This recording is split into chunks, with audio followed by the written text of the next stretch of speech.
자, 2024 대입 성공을 위한 수능 전략에 대해서 메가스터디 입시연구소 남윤곤 소장님의 강연이 있겠습니다. 큰 박수 부탁드립니다. 네, 인사드리겠습니다. 제가 매번 수원을 오면 조금 이상해요.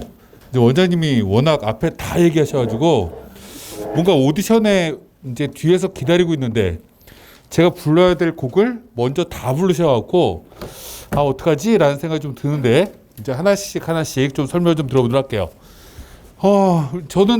저도 올해부터 학원 원장을 겸임을 해요. 저는 서초메가스터디학원의 원장을 지금 겸임하고 있고요. 그러다 보니까 저도 재수생들하고 지금 하루 종일 놀아요. 하루 종일 놀면서 이 얘기 저 얘기를 하는데 이제 몇 가지 사례를 가지고 좀 설명을 들어보도록 할게요. 저희 학원의 나이가 제일 많은 친구는 91년생이에요. 그 친구는 13년 전에 교대를 들어갔고요. 초등학교 선생님을 7년을 했어요. 근데 본인이 적성에 안 맞는다라는 걸 이제 알았대요. 그래서 약학과를 가겠대요. 그래서 지금 진짜 열심히 공부한 친구가 있고요. 두 번째 나이가 많은 친구는 92년생 남자예요. 이 아이는 고대 교육학과 나왔고요. 고려대학교 교직원을 3년을 했어요. 남학생인데 근데 고려대학교 교직원이 3년 동안 월급이 150만 원 올랐대요. 참고적으로 요즘 급여가 안 올라요. 대학교 교직원들은. 대학 등록금이 12년째 동결이잖아요. 그러다 보니까 다시 공부를 해요. 근데 제가 이 얘기를 하면서 이제 첫 번째 왜 이 얘기를 하냐면 무언가 목표라는 건 굉장히 뚜렷해야 되는데 두 번째 친구 얘기를 잠깐만 하도록 할게요. 고대 교육학과는 문과예요.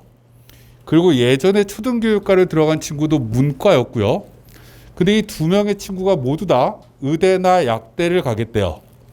공부를 한 지가 10년이 훨씬 넘었어요. 근데 이 친구들이 이번 6월 모의평가에 평균 100분위가 290이 넘어요. 공부한 지가 6개월이 안 됐어요. 그래서 그 얘기를 제가 하나씩 좀 진행을 오늘 하려고 합니다. 제 학생들한테 이런 얘기를 해요. 어떤 얘기를 하냐면 우리가 고민이 너무 많으면 성적이 잘 안 올라요. 해야 될 게 너무 많다라고 생각되면 능률이 잘 안 오릅니다. 제가 이제 학생들한테 이렇게 얘기를 해요. 국어를 무엇을 해결해야 될지를 우리는 알아요. 내가 무엇이 조금 이제 정리가 되어 있고요. 어떤 부분은 정리가 좀 덜 돼 있다라는 걸 알아요. 수학도 그렇고요. 탐구도 그래요. 그래서 이거를 아이들은 머릿속에 집어넣고 오늘 162일이 남았는데 162일 동안 올려야지 라고 목표를 세워요. 목표를 세우는데 국어 공부하다 보면 수학도 해야 될 것 같아요. 갑자기 다른 생각이 드는 거죠. 수학을 하고 있으면 불안해요. 탐구를 해야 될 것 같은 거죠. 그래서 아이들이 우왕좌왕해요. 그래서 제가 친구들한테 뭐라고 얘기를 했냐면 처음 1월 달부터 얘기를 했던 게 뭐냐면 무언가 밸런스는 무언가 잘 갖춰가야 되는 게 아니라 내가 제일 먼저 성적 올릴 수 있는 게 뭐지? 라는 걸 우리는 무엇보다 먼저 고민해야 돼요. 예를 들면 이런 거죠. 162일이 남았는데 국어를 성적 올리는 게 좋을까? 수학을 올리는 게 좋을까? 탐구를 올리는 게 좋을까? 물론 다 올려야죠. 근데 국어를 어디까지 올리는데 예를 들면 지금 162일이 남았는데 한 40일쯤 투자하면 의미 있는 성적이 올라갈 것 같아. 라고 생각하면 40일을 투자하면 돼요. 물론 그것만 하면 안 되죠. 나머지 과목은 현상 유지하겠다라고 생각하면 돼요. 그럼 아는 것만 계속 이제 더 이상 실수하지 않도록 유지하겠다라고 생각하면 돼요. 그럼 이제 국어에 대해서 어느 정도 성적이 올라간다는 게 보일 거예요. 그럼 그 다음에 두 번째 성적 올릴 게 뭐지? 이걸 이제 하나하나씩 좀 고민하면 된다. 이런 얘기를 저는 이제 본격적으로 시작하도록 할게요.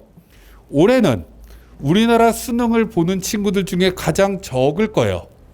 6월 모의평가 기준으로 고3 친구들이 2만 5천 명이 사라졌어요. 그래서 수능 의사 숫자가 재학생은 2만 5천 명이 줄겠구나. 근데 작년에도 재수생이 10,000명이 늘었거든요. 근데 올해는 12,000명쯤 재수생이 늘 것 같아요. 왜 느냐라고 질문하면 아까 제가 소개시켜드렸지만 이렇게 나이 많은 친구들이 자꾸 도전을 해요. 서초 메가스터디는 자연계만 있거든요. 저희 학원은 46%가 삼수생 이상이에요. 다시 얘기하면 54%만 재수생입니다. 이 친구들은요, 대학을 1년, 2년 다니다 온 친구들이 40% 정도가 돼요. 해마다 이런 게 되게 많다 보니까, 이런 친구들이 많다 보니까 재수생이 안 줄어요. 제가 2주 전쯤에 PD 수첩에 나왔어요. 그때 의대 광풍이라는 주제로 인터뷰한 게 나왔었는데, 요즘 학생들이 너무 의대해요. 근데 우리는 생각을 해보면 의대를 갈 수 있을까? 라고 생각해서 만약에 성적이 모자르면 안 간다고 생각하면 돼요. 그죠? 못 간다고 생각하면 정신이 피곤하지만 안 가면 돼요. 제가 이 얘기를 왜 하냐면 저는 원장님은 저보다 연배가 약 10살 가까이 많으시거든요. 액면으로도 비슷하죠. 아니라고 하면 제가 속상해요. 근데 어찌됐건 세대가 이 정도 차이가 나는데 차이가 좀 있어요. 저희 세대는 소위 말해서 지금까지 직장 생활하고 있는 친구들이 너무 많아요. 왜냐하면 IMF도 비껴갔어요. 기업체에 입사하고 2년 만에 IMF가 터졌거든요. 그다음에 금융위기가 왔었는데 금융위기도 비껴갔어요. 얼마 이제 직장 생활을 안 했거든요. 제가 이 얘기를 왜 하냐면 제가 88학번인데요. 제 친구들은 100만 명 태어났어요. 근데 제가 친구들 동창회를 하면 기업 잘린 애들이 별로 없어요. 얘들이 5년, 6년 뒤가 되면 이제 다 은퇴할 거거든요. 여러분들은 5년, 6년 되면 일자리를 찾아 나갈 거예요. 100만 명 은퇴할 거예요. 50만 명이 사회에 진출해요. 그럼 이제 취업은 쉬워질 거예요. 하고 싶은 거 하시면 돼요. 저를 보시면 돼요. 무언가 지금 지진 난 거 아니니까 저를 그냥 보시면 되고요. 그래서 내가 최선을 다하면 되고요. 제가 하고 싶은 얘기는 이런 거예요. 내가 원하는 대학교를 들어가면 진짜 좋죠. 근데 왜 요즘 아이들이 반수를 많이 하냐? 제가 학원 원장을 하니까 알았어요. 공대를 들어간 아이들이 왜 다시 튀어나와서 의대 가겠다라고 하냐? 의대는요, 들어가면 최저한의 보장이 돼요. 그래도 나는 의사는 되겠구나. 하얀 가운 입을 수 있겠다. 그래서 어느 정도 월급은 받겠다라는 게 보장이 돼요. 근데요, 우리가 무언가 어떤 공대를 나와가지고 취업을 하려고 하면 대학 다닐 때, 저 자식은 우리 과에 최적화되어 있는 아이예요. 천재 같아요. 근데 나는 이과 공부가 너무 어려워요. 허둥지둥 쫓아가요. 이러면 아이들이 어떤 생각할까요? 취업을 해도 무언가 성공하기가 어렵다라고 생각되는 거죠. 그래서 아이들이 자꾸 다시 도전하고 싶은 욕구가 요즘 친구들이 되게 많은 것 같아요. 근데 여러분들은 그럴 필요 없어요. 안 잘려요. 왜냐하면 인구가 너무 적어졌거든요.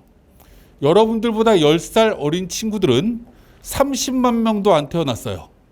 애들이 없어요. 사람이 되게 귀해질 거예요. 최선을 다하시면 되고요. 원하는 대학교를 못 들어가면 좋은 점도 있어요. 뭐가 좋냐면 친구들이 후졌잖아요. 그럼 무언가 내 자존감이 높아지죠. 와, 내 친구들 천재 같아. 이런 생각 전혀 안 들어요.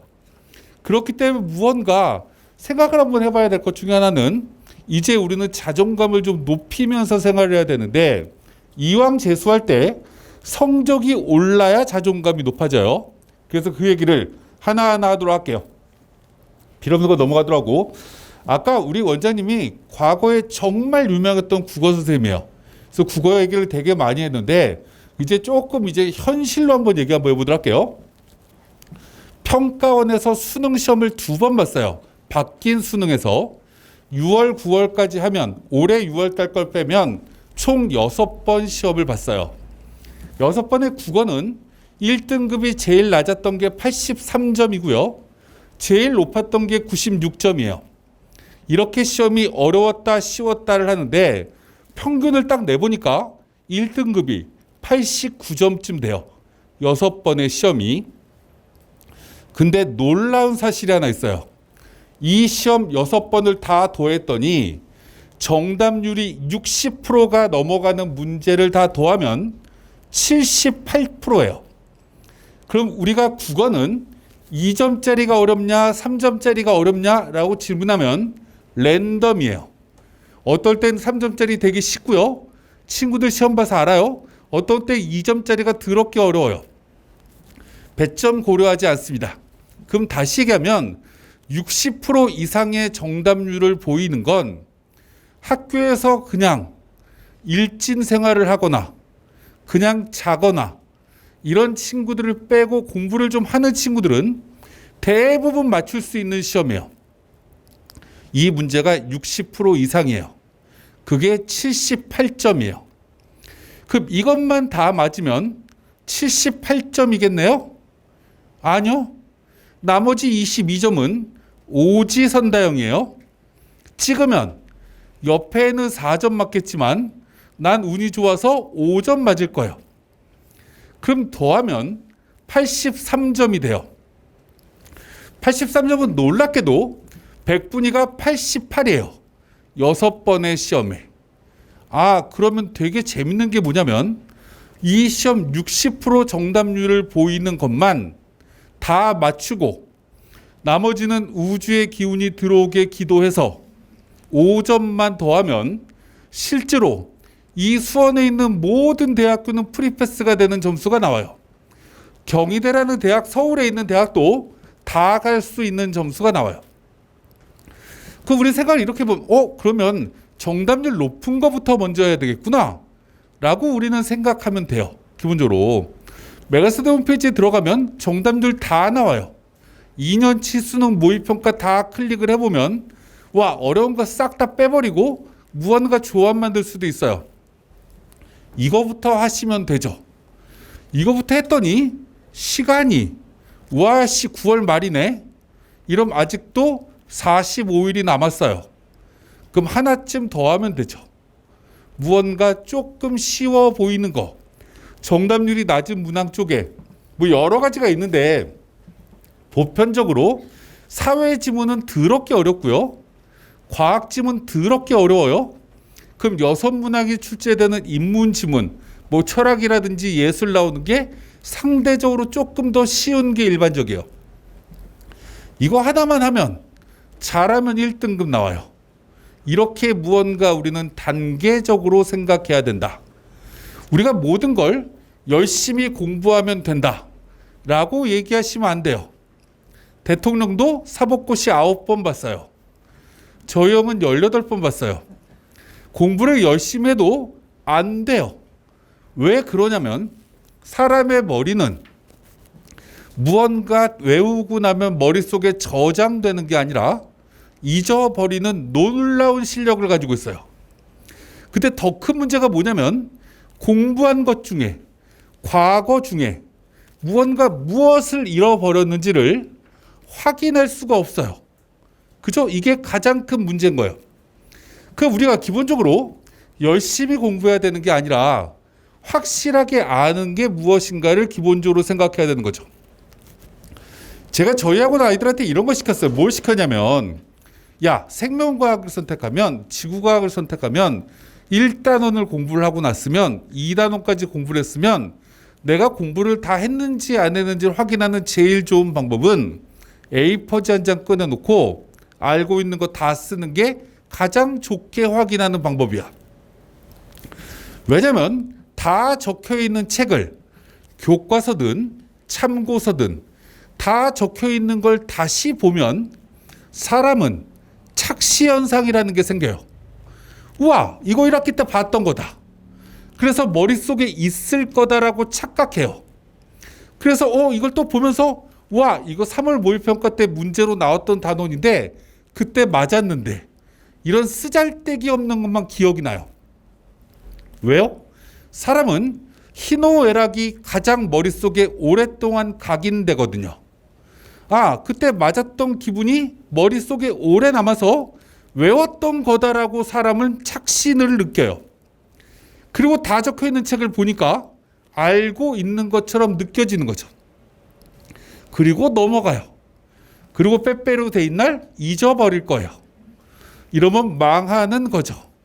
내가 잊어버렸는지 안 잊어버렸는지 확인하는 제일 좋은 방법은 안 보고 적어보는 거예요. 이걸 우리가 평소에 제일 많이 하는 건 수학밖에 없어요.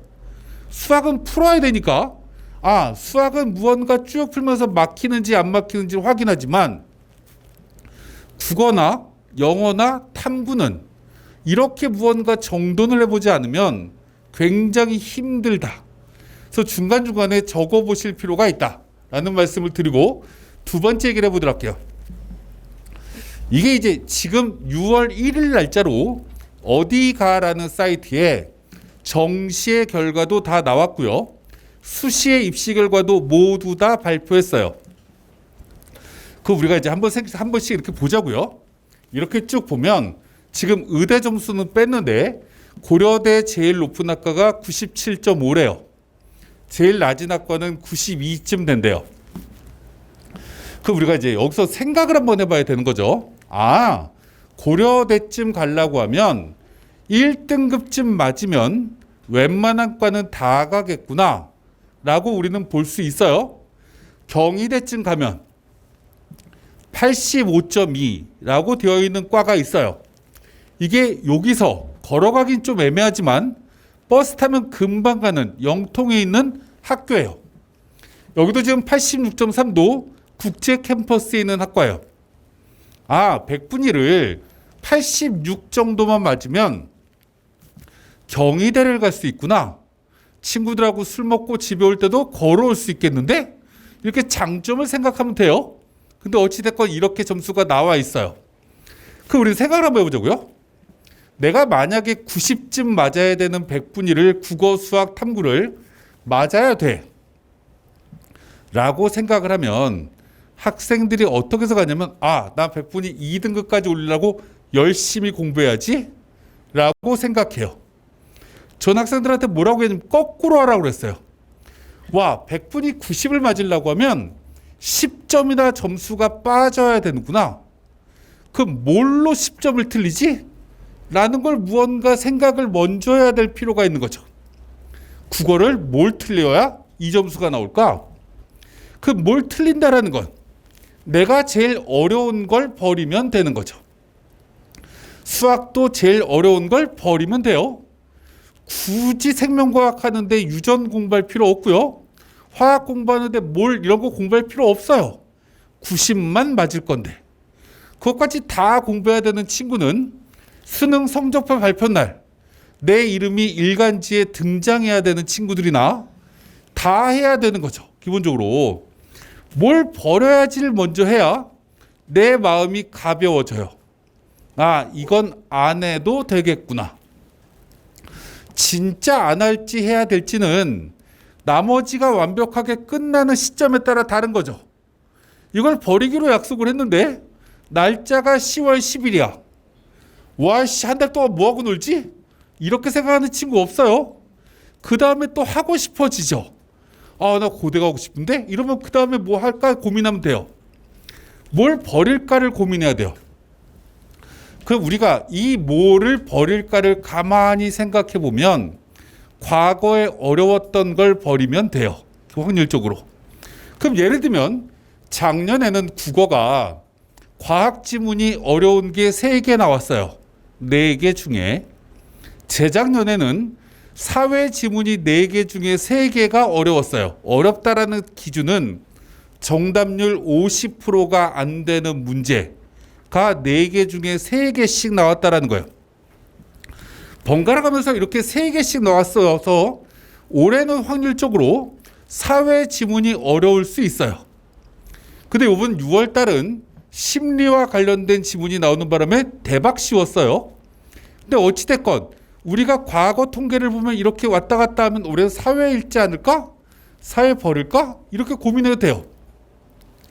그럼 나머지 사회는 작년에 과학이 3개가 어려웠는데 사회 지문은 몇 개가 어려웠냐? 2개가 어려웠어요. 재작년에 사회가 어려웠을 때 과학 지문 2개가 어려웠어요. 어찌됐건 8개 중에 5개는 항상 어려웠다라는 거예요.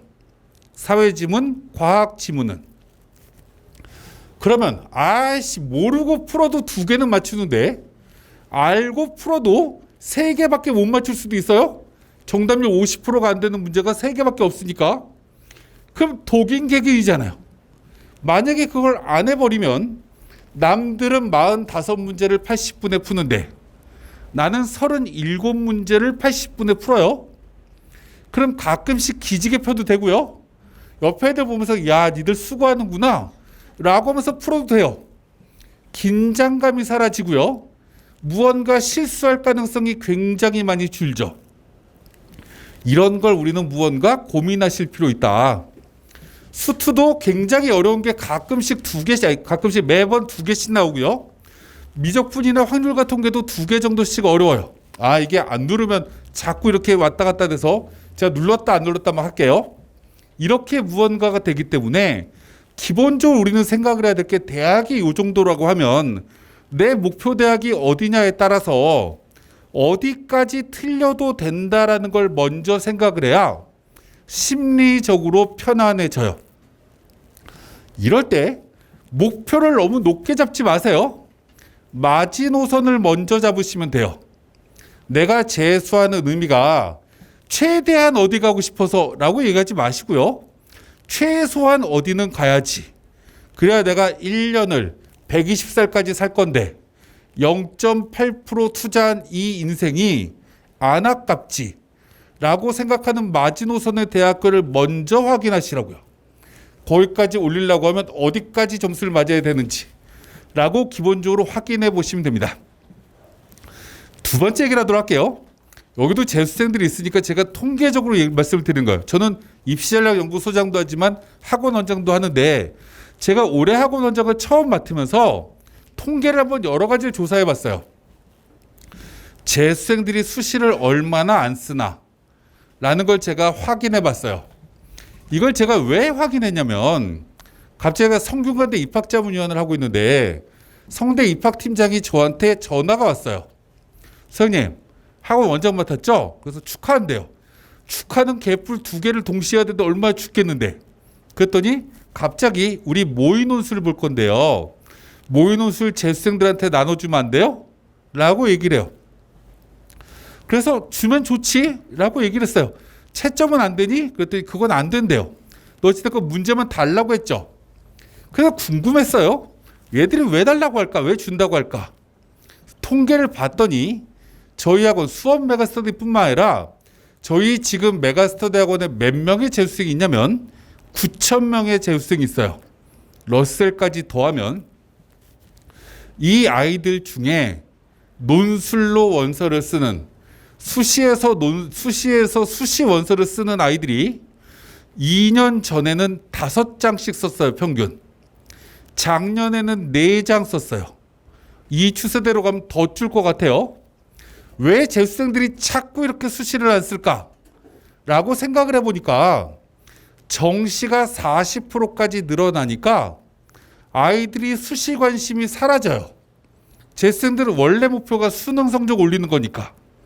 그래서 논술도 하고 싶지 않은 거예요. 근데 어찌됐건 올해는 아까 제가 말씀드렸지만 재학생이 25,000명이 줄었다라고 했어요. 그럼 이 옆에 있는 권성고등학교도 아이들이 그만큼 줄었고요. 약 6% 이상. 태장고등학교도 줄었고요. 또 화원고등학교도 줄었고요. 제가 원래 수원에 있는 고등학교 이름 다 알았었는데 막 다 얘기할 수 있어요. 이런 고등학교 애들이 평균적으로 6% 이상씩 다 줄었어요. 왜요? 아이들이 그만큼 줄었으니까. 그럼 올해 이 수시의 교과나 종합전형의 결과는 작년보다 합격선이 떨어져야 정상이에요. 애들이 없으니까. 2번째, 경쟁률도 떨어져야 정상인 거죠. 그죠? 애들이 없으니까. 그래서 넣으실 필요가 있어요. 넣을 필요가 있는데 재수생들 보고 넣으라고 하면 저는 고등학교 때 내신이 개떡 같아서요. 자기가 개떡같이 만들어 놓고 무언가 그렇게 핑계를 대면서 얘기를 해요. 개떡 같아도 돼요. 수시 6장을 논술로 모두 다 쓰는 건 굉장히 나중에 피곤해져요. 1장, 2장은 교과로 넣든 종합으로 넣든 고민하실 필요가 있어요. 누가 넣으면 되냐면 학생들이 넣거나 부모님이 넣어주시면 돼요.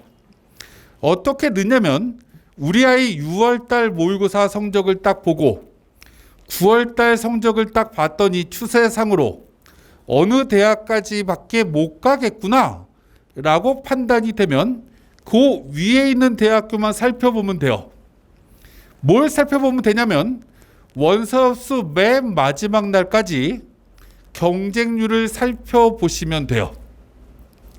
경쟁률이 너무 높으면 안 쓰면 되고요. 경쟁률이 낮으면 집어넣으면 되죠. 그래서 두 가지만 얘기를 한번 해보도록 할게요. 우리가 교과 전형은 상위권 학과가 추가 합격자가 많이 일어나요. 그럼 예를 들면 작년에 성균관대라는 대학교가 수능 최저력 기준, 성균관대 우리가 못 쓰니까 일단 빼도록 할게요. 상위권 대학교에서 우리가 원서를 쭉 쓸 때 무언가 상위권 대학교는 평균 4바퀴에서 5바퀴가 돌아요. 다시 얘기해서 5바퀴가 돈다는 얘기는 경쟁률이 6대1이면 경쟁률이 1대1로 모두 다 들어간다라는 얘기예요. 하위권 학과는요, 평균 2바퀴가 돌아요. 절반 정도밖에 안 돌아요. 그러면 만약에 우리 아이가 건국대를 교과 전형으로 쓸까? 라고 딱 봤더니 문과 경영학과가 5대1이야. 근데 저 밑에 있는 학과 예를 들어갖고 문과 쪽에 뭐가 있지? 1호 교육과가 3대1이야. 이러면 실질 경쟁률은 똑같다라는 거예요. 그럼 하위권 학과를 쓰는 게 나아요. 무슨 얘기인지 가죠? 근데 이제 위 학과가 경쟁률이 생각보다 안 높으면 위 학과 넣는 게 낫다라는 거예요. 자연계도 마찬가지고요. 올해 종합전형은 자기소개서를 쓸 필요가 없죠. 올해부터 모든 대학교가. 그럼 그냥 경쟁률 보고 낮으면 넣으시면 돼요. 낮으면 넣으시면 되는데 무언가 학교에서 배우는 교과목과 무언가 이 대학의 학과가 유사성이 있으면 추가 합격자가 많아요. 예를 들면 문과 쪽에서는요, 영어 교육과, 국어 국문학과, 사학과 이런 데가 추가 합격자가 많고요. 거기다가 인기 있는 언론 홍보, 이런 정치 외교 이런 데가 추가 합격자가 많아요.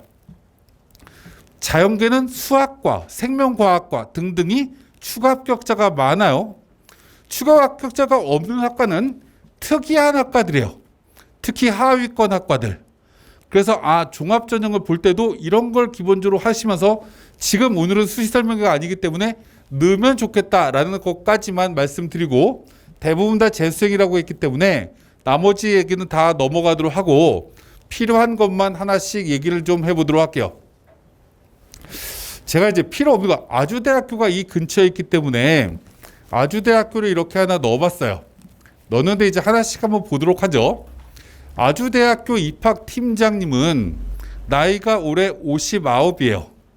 나이 되게 많은데 정말 3년 전부터 입학팀장을 하고 있는데 다 이제 퇴직하시기 전에 마지막에 입학팀장을 맡아서 굉장히 바빠요.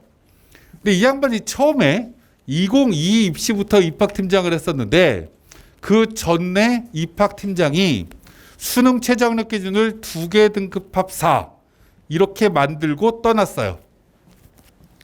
개욕했어요. 이 입학팀장이. 우리 학교에서 2개 2등급이면 누가 와? 이렇게 해서 합격선이 70% 컷이 금융공학과 국어국문학과 4.3, 4등급 이렇게까지 떨어졌어요. 왜요? 수능 최저가 너무 높으니까 아이들이 실제로 여기를 그 내신 좋은 애들은 쓸 리가 없고 다른 대학도 동시에 붙는 거죠. 그래서 다 빠져나가가지고 5등급짜리도 붙었어요. 그랬더니 다음에 이 팀장이 이제 팀장이 되고 나서 자기 학교 현실에 맞추겠다고 2개 등급합 5로 바꿨어요.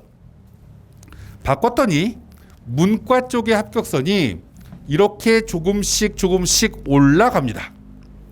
그럼 제가 왜 말씀드리면 이렇게 성적이 나왔어요? 그럼 작년 입시 결과는 이제 아주대 입장에서는 자기네 학교 원래 위치를 찾은 거예요. 이거 국민대학교하고 비교하면요. 국민대학교랑 문과의 등급 컷이 거의 비슷해요. 서울 애들은 국민대 간다고 해요. 근데 우리는 아주대 가면 돼요. 가까운 게 좋아요. 굳이 멀리 학교 왔다 갔다 다니려고 하면 팔다리만 힘들어요. 근데 어찌됐건 이렇게 나왔어요. 그럼 제가 이제 말씀드리려고 하는 게 뭐냐면 올해 고3 아이들은 이 입시 결과를 봐요. 이 입시 결과를 보고 판단을 하는 거죠. 우와, 아주대 높구나. 이렇게 판단을 해요. 그러면 관심이 사라져요. 아이들이. 그러면 이제 경쟁률이 되게 많이 떨어질 거예요. 작년에 아주대 경쟁률 장난 아니게 높았어요. 아, 그럼 올해는 떨어지겠구나. 그럼 아까 말씀드렸지만 어머님들은 보시면 돼요. 학생들은 높으면 아까 말씀드렸지만 안 쓰면 된다고 했어요. 낮으면 써볼까 고민하면 돼요. 왜요? 우리에게는 배 12척이 아니라 숫이 6장이나 들고 있으니까 한 장쯤은 도전할 수 있는 거죠.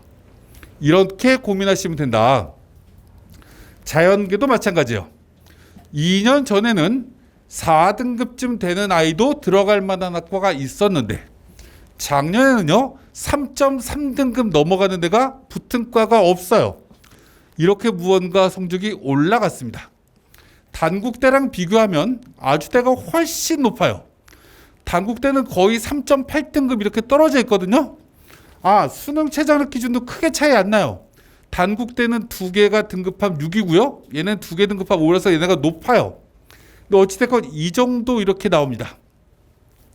그 전년도에 비해서 꽤 올라간 거죠. 그럼 아, 여기를 또 보고 노려볼까를 우리는 생각하면 돼요. 전 지금 아주대를 예를 드는 거예요. 아주대를 쓰라고 하는 게 아니에요. 아, 이렇게 무언가 교과 전형이나 종합 전형을 재수를 한다라고 전혀 관심을 가지지 않으면 안 된다. 우리나라 사람들이 로또를 사요. 860만 분의 1인데 이거 그렇게 높지 않아요. 그리고 굉장히 특이한 일이 생각보다 많이 일어나요. 지원해봐야 이게 될지 안 될지 판단되는 거죠. 종합전형도 마찬가지다라고만 말씀드리고 이제 논술 얘기를 간단하게 한번 해보도록 할게요.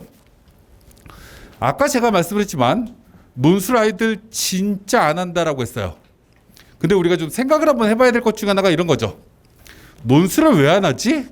라고 질문하면 논술 문제가 어려워서 안 한다라고 하는 아이들이 많아요. 그럼 이 얘기를 바꿔서 얘기를 하면 나만 어려운 게 아니라 쟤도 어려운 거고요. 쟤도 어려운 거예요. 제가 굉장히 놀랐던 것 중에 하나가 뭐냐면 중앙대 안성 캠퍼스에 논술 시험이 있어요. 거기 막 식품생명공학과도 있고요. 뭐 식품 무슨 여러 가지 학과들이 막 있어요. 수학 4등급짜리가 붙어요. 논술 시험으로 수리 논술을 보는데 왜요? 애들이 지원을 안 해서 그런 거죠. 안성보다 조금 내려가면 등록금 싼 학교 있어요. 한국기술교대라고. 거기 산자부에서 만든 학교고요. 취업 열나 잘해요. 학교 열나 좋아요. 주변에 아무것도 없어요. 독립기념관 있어요. 병천 순대 파는 데 있고요. 그래서 되게 좋거든요. 거기 애들 공부밖에 할 게 없어요. 거기도 4등급쯤 된 애들이 붙어요. 왜요? 애들이 서울 쪽에 있는 대학교는 100대 1이 넘어가는데 글로 가면 경쟁률이 되게 낮아요. 두 번째요. 이 중앙대학교가 경쟁률이 79.3대 1 이렇게 되어 있죠. 올해 경쟁률이 올라갈까요? 라고 질문하면 자연계는 올라갈 거예요. 왜냐하면 올해부터 과학논술을 안 보거든요. 그래서 과학논술 빠졌기 때문에 올라갈 수 있겠다. 근데 작년에 수능 체제를 걸고 나니까 경쟁률이 제일 낮은 학과가 어디였냐면 약학과였어요. 경쟁률이 3대 1도 안 돼요. 추가로 빠진 애들까지 하면 2대 1이에요. 논술 장난이에요. 애들 점수 되게 낮아요. 성균관대 있어요. 약학과 작년 경쟁률이 600대 1인가 그랬어요. 논술 문제가 6문제가 나왔어요. 3문제 맞추면 최초 합격이에요. 왜요? 논술이 더럽게 어려워서 그래요. 나만 어려운 게 아니라 쟤도 어려워요. 왜 논술 문제가 어렵냐? 의예과 논술 문제랑 약학과 논술 문제랑 반도체 공학과 논술 문제가 똑같아요. 그러면 의예과 변별하려고 하면 얘들 변별하기 위한 문제가 필요한 거죠. 그럼 이 문제는 약학과나 반도체나 소프트웨어나 글로벌 바이오 메디칼 애들은 못 풀어요. 그래서 반만 맞추면 되는 거예요. 근데 아이들은 문제를 딱 보고 와 씨 이거 절반 더럽게 어려운데? 안 되겠다 라고 생각해요. 논술은요 절반만 맞으면 다 붙어요. 중간쯤 되는 학과는 그 논술 시험에 해당되는 최상위 학과들만 조금 많이 맞춰야 되는 거지 중간쯤 되는 학과는 절반만 맞추면 돼요. 두 번째, 대치동이라는 곳이 있어요. 그쪽에서 논술 강사들이 그나마 수리 논술 강의하는 친구들은 그나마 먹고 살만한데 문과 논술 강의하는 애들은 보릿고기예요. 듣는 애들이 없어요. 소문도 참 재밌게 났어요. 누가 붙는지 모른다요. 이거는 실제로 대학에서도 똑같은 얘기를 해요. 성대뿐만 아니라 한양대도 그러고요. 중앙대도 그러고요. 문과 논술은 막말로 누가 붙을지 예측이 안 돼요. 예를 들면 제가 논술로 합격을 했어요. A 교수가 채점을 해서 이 똑같은 이 답안지를 C 교수가 채점하면 떨어질 수도 있어요. 왜냐하면 문과 논술은 정답이 없거든요. 무언가 흐름을 이렇게 써야 된다라는 거지 이렇게 써야 된다라고 하는 게 없어요. 그러니까 채점자의 주관이 들어가는 거죠. 아, 그러면 우리가 집어넣는 거 고려해 볼 만해요. 집어넣어 놓으셨으면 좋겠어요. 이제 마지막으로 시간도 꽤 됐기 때문에 몇 가지만 좀 얘기를 하도록 할게요. 제가 아까 말씀드렸지만 저는 이제 서초에서 아이들을 여러 가지 얘기를 해요. 학생들은 제가 굉장히 재밌는 친구들이 있어요. 저희 학원에 이름까지는 뭐라고 얘기하기 그렇고 제 어떤 여학생이 한 명이 있는데 삼수생이에요. 작년에도 서초메가를 다녔대요. 6월 모의고사가 딱 끝나자마자 가채점을 저희는 다 해놓으니까 아이가 6시쯤에 찾아왔어요. 원장님, 저 몇 등쯤 했어요? 라고 물어보는 거예요. 그래서 제가 뭐라고 그랬냐면 아, 우리 학원에 너보다 성적이 높은 아이가 한 5%는 되는 것 같은데? 라고 얘기를 했어요. 그때 갑자기 얘가 울어요. 왜 울어? 그랬더니 내 위에 아무도 없었으면 좋겠대요. 그래서 제가 이렇게 얘기를 했죠. 수능 시험이 끝나면 너 위에 아무도 없을 거야. 그런데 모의고사를 볼 때는 너보다 공부를 잘하는 애가 있어야 돼. 그래야 네가 자만에 빠지지 않고 슬럼프에 빠지지 않아. 무언가 경쟁자가 있어야 스포츠도 발전하는 거고 모든 게 발전하는 거다. 라고 얘기해서 다독여줬어요. 두 번째 이 친구가 이런 얘기를 해요. 와, 이제 삼수를 하니까 명확하게 내가 해야 될 게 A, B, C, D 이렇게 딱딱딱딱 보인대요. 그런데 나는 이것 중에 최대한 3개 이상 틀리면 안 된대요. 이렇게 얘기를 해요. 그래서 저한테 근데 뭐를 모르는지를 명확하게 아는데 이걸 어떻게 해결해야 되는지 알겠는데 효과가 잘 안 나타난대요. 그래서 제가 아까 얘기했던 걸 이 아이한테 그대로 얘기해 준 게 생각나서 아까 얘기한 거예요. 한꺼번에 머릿속에 담고 있으면 안 돼요. 여기 계신 친구들의 어머님들도 집안일이 빨래도 산더미, 설거지도 산더미, 집에 청소를 안 해서 거지 같아. 이러면 아무것도 안 하고 싶어요. 이게 원래 사람의 심리예요. 해야 될 게 너무 많으면 무언가 더 열심히 해서 이걸 다 해결해야 되겠다라고 생각하는 친구는 진짜 도끼가 장난 아니더래요. 그렇게 생각하시면 안 돼요. 아까 제가 말씀드렸지만 버릴 거 만들어 놔도 돼요. 에이씨, 이거 11월 16일까지 이거 못하겠다 라고 과감하게 몇 개씩 버려도 우리나라 대학에 못 가는 대학 없어요. 서울대 못 갔는데요? 이러면 못 간다고 생각하지 뭐 안 가면 돼요. 에이씨, 서울대 안 가고 나머지 대학 가면 되지 뭐. 100분이 96만 맞으면 된다고요. 96만 맞으면 된다는 얘기는 몇 개를 틀려도 될까? 작년 수능에서 수학 4개 틀려도 돼요. 올해 국어 어려울까 쉬울까? 질문하면 아마 90% 확률로 어려울 거야. 왜냐면 작년에 국어가 쉬웠거든요. 재작년에는 국어가 어려웠어요. 재작년에 왜 국어가 어려웠을까요? 3년 전에 국어가 쉬웠거든요. 3년 전에 국어가 왜 쉬웠을까요? 4년 전에 국어가 어려웠거든요. 그래서 아마 올해 국어 어려울 거예요. 왜 이렇게 단언을 하냐?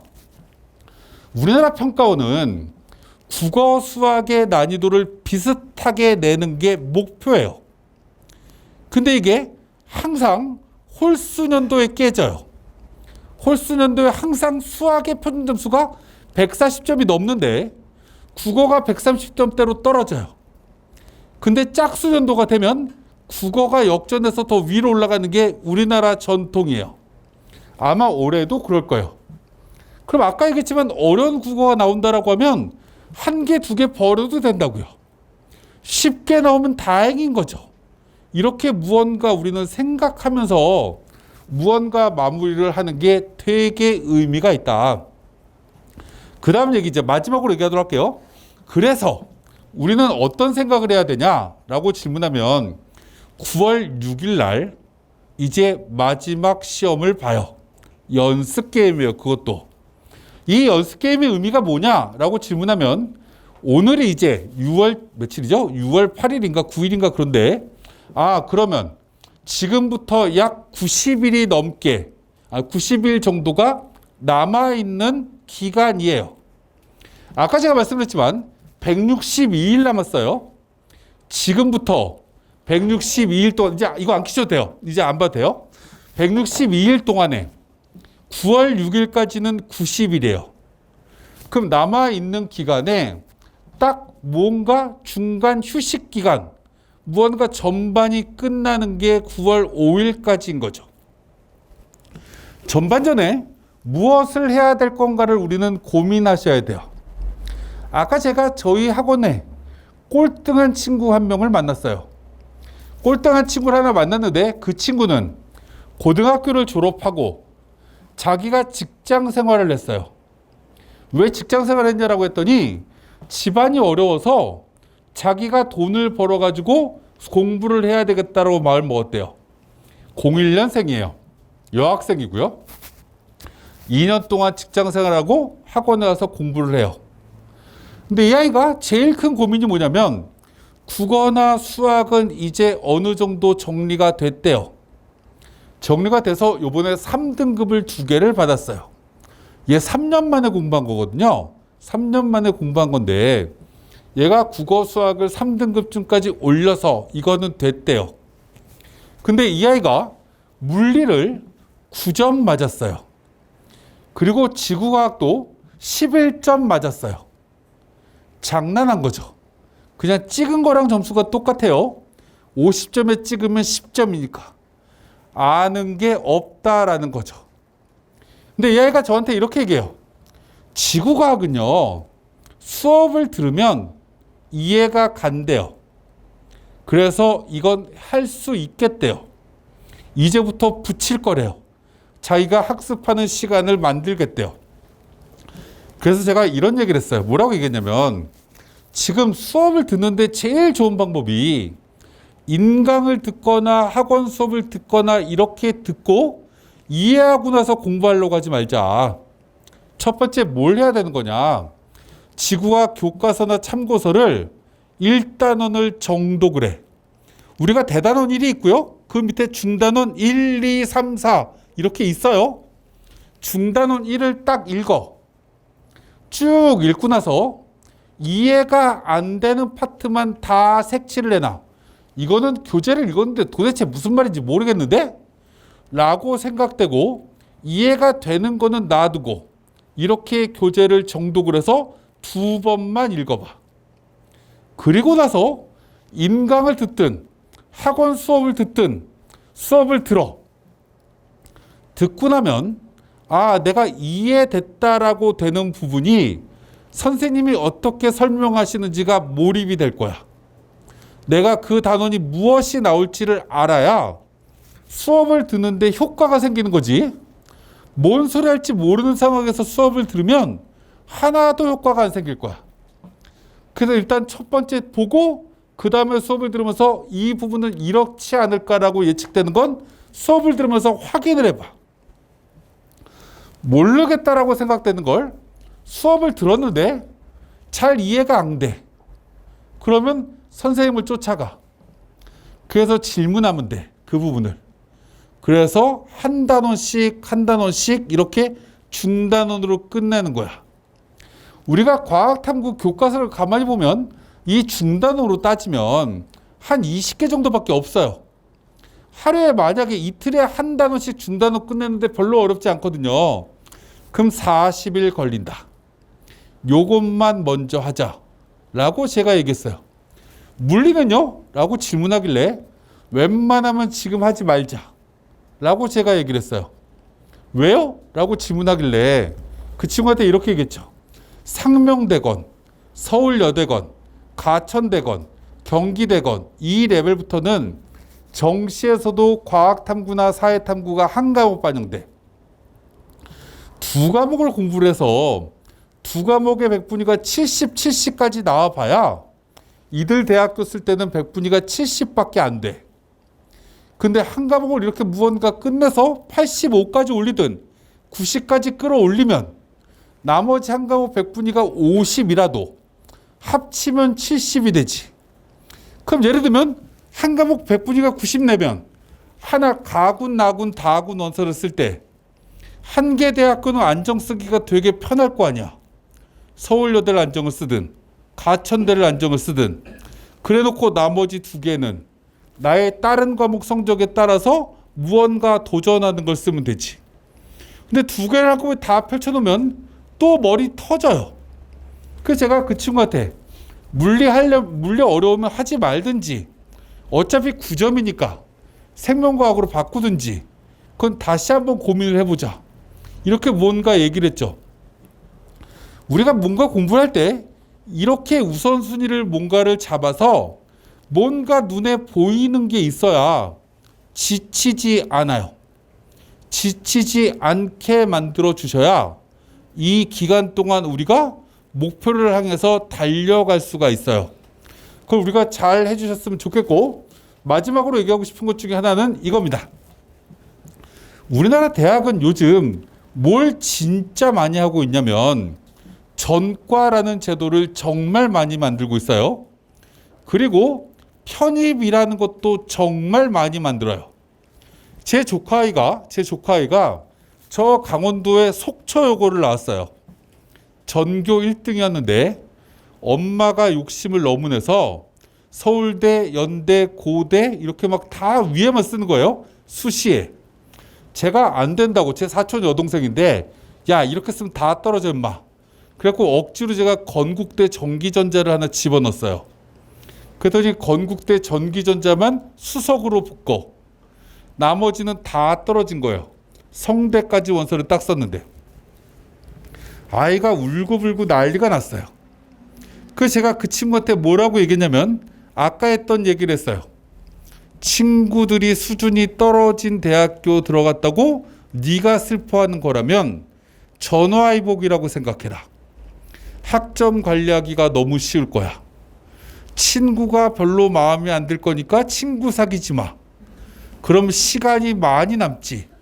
그래서 1학년, 2학년 학점 관리하면 3학년 때 편입할 수 있어.